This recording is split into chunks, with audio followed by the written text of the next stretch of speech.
If your mind has been spinning nonstop lately, replaying conversations, rethinking decisions, rewriting to-do lists in your head, you are not alone. This is the busiest mental month of the year. Fewer workdays, more expectations, more emotions, more pressure to end strong, right? December becomes a perfect storm for overthinking. But what if you didn't have to carry all that mental load alone? What if instead of adding more stress, technology could help you think less, not more? Well, today I'll show you exactly how AI can help you regain clarity, reduce decision fatigue, and make your days feel more manageable and more compassionate. I'm Lucy Police, career coach, author of Time Books, and your guide on balancing productivity and well-being without losing yourself in the process. Welcome to Corporate Therapy.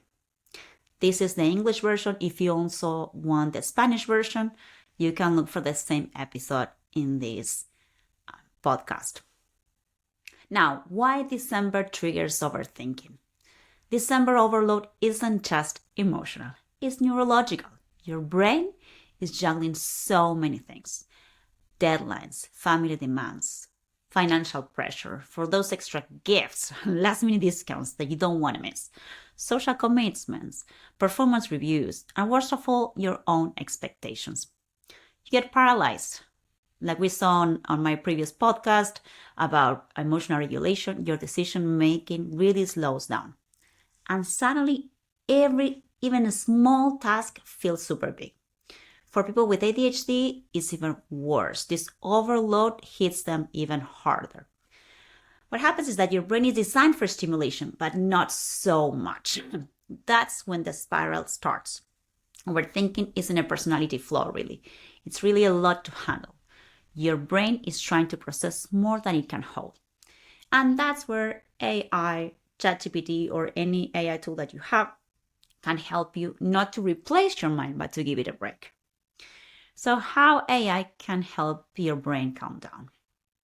Last week, I published a Forbes article called How ChatGPT Helps Me Stop Overthinking. And it resonated with so many people because we don't talk enough about the mental health side of AI.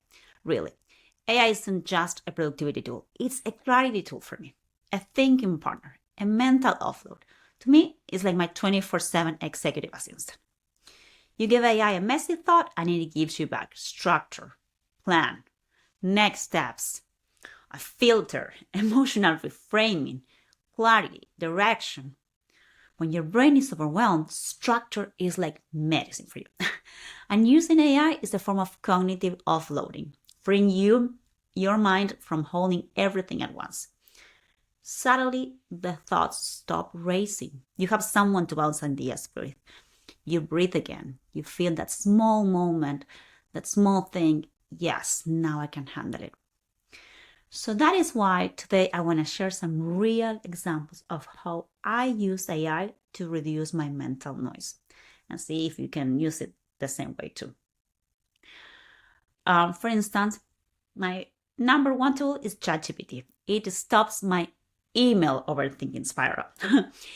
Email management, for instance, used to be one of my bigger stressors. I would pause before sending, reread everything 10 times, worry about the tone, worry about the language, any grammar issues, try to strike a perfect balance between clarity, kindness, professionalism. It could take me hours, and I know I'm not alone. I know a lot of people that I coach have the same problem. Throughout different days, ChatGPT now helps me regulate the emotional part of the communication so that I don't overthink so much. I can drop a rough draft or even a messy paragraph and ask for a clearer, warmer version that still sounds like me. It helps me remove unnecessary explanations, soften strong edges, or firm up softer ones, always with my intention in mind. And as Latin, or really, I tend to over-explain. Now, instead of spiraling into perfectionism and trying to make it the best, I just get clarity quickly and send the message much faster. Really, it can turn any proposal into a finished product. And for me, emails are a great tool to communicate. So it's making things much faster for me nowadays. So ChatGPT, you can use it not only for your emails, but for any proposals, for podcast ideas, for videos, for social media, for anything you want.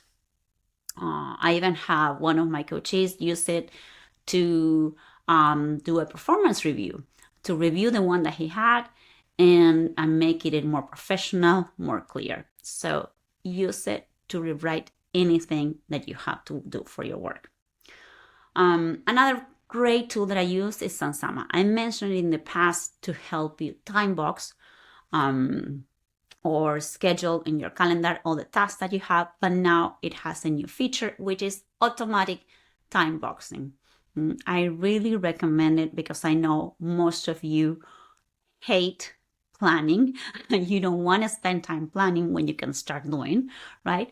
But this tool recently added this feature that helps your tasks get automatically on your calendar, define the priorities, define how much time you will spend on it, and makes it much faster to plan your day and time box. So these small AI enhancements layer into the tools I already use make my entire workflow smoother and much more intentional. Now, another tool I use is called NotebookLM by Google, and it really helps you summarize books, prepare articles, or study something complex because it can also turn any PDF into a summary, into key insights, and also into podcast or audio documents. Another tool I use a lot is my Fitbit Health Coach. This is a new tool that is connected to my Pixel watch that helps me track my workouts. I always encourage my clients to prioritize movement throughout the week, even though they are not athletes, just like me. Well, most of them are corporate professionals with demanding schedules, but you still need to be consistent to have workouts to boost your mood, regulate stress, and support your well-being. When you exercise, your body releases a cocktail of hormones and neurotransmitters that directly support your mental well-being. So it's really, really important that you incorporate every day any type of workout. What kind of hormones? You can release endorphins, your natural pain relievers, dopamine, which is the motivation and reward chemical. Serotonin stabilizes mood and reduces anxiety. Norepinephrine improves alertness and attention. It helps you think more clearly. And one that I really like is the oxytocin. It's the one that increases how you feel connected and you feel less isolated. And you get it when you do group workouts. So if you can work out somewhere else, not alone at home, you also get that hormone. So really, adding some workouts to your routine will reduce your stress a lot. So when people say, I feel better after I move, it's not just psychological or it's physical, it's biological. Movement literally resets your nervous system. That's why consistency really matters.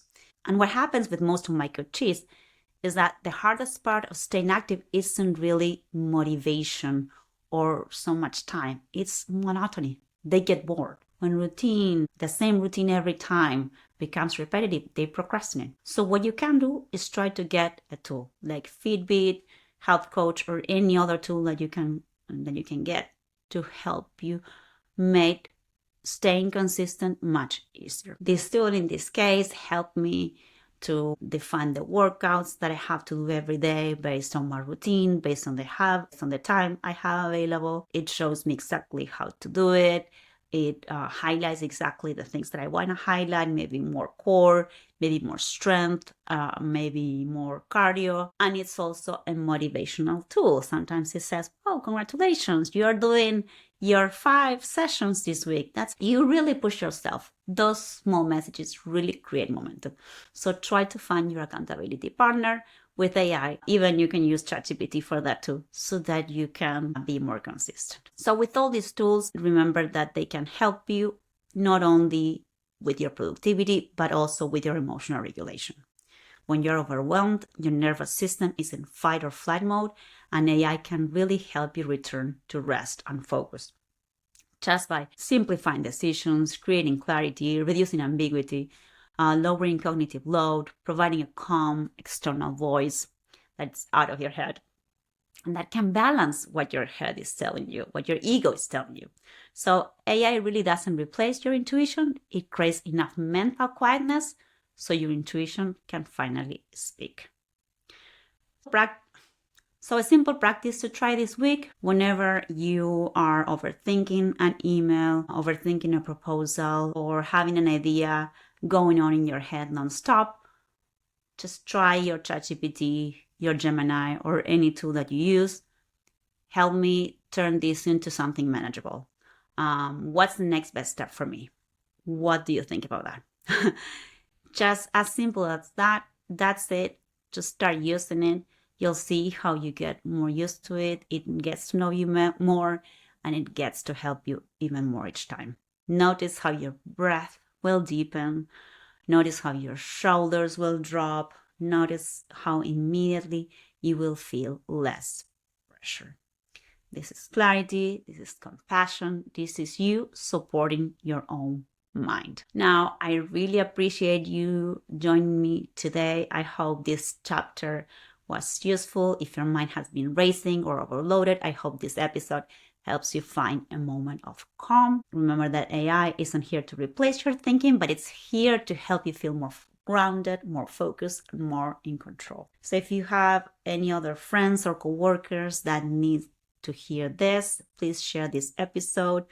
Also follow me so that you can listen the next episodes that I will be sharing in the upcoming weeks. Remember that this episode is also in Spanish, and keep an eye on the description that I'm sharing some articles and tools like Sunsama that you can start trying to add some AI to your day and simplify your decision making.